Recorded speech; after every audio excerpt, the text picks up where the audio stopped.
Ngayon, subukan naman natin mag-add ng product dito sa system. Una, click itong transaction. Tapos, click itong product source. Click itong new code. Tapos, ilagay dito yung pangalan ng item.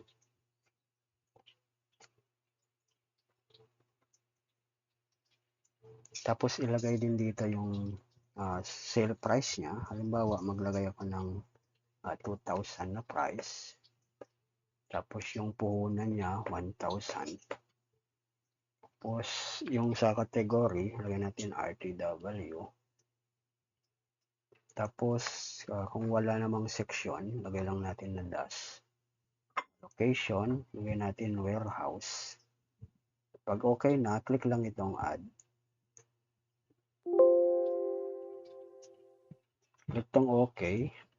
Ito na yung bagong product na na-add dito sa system.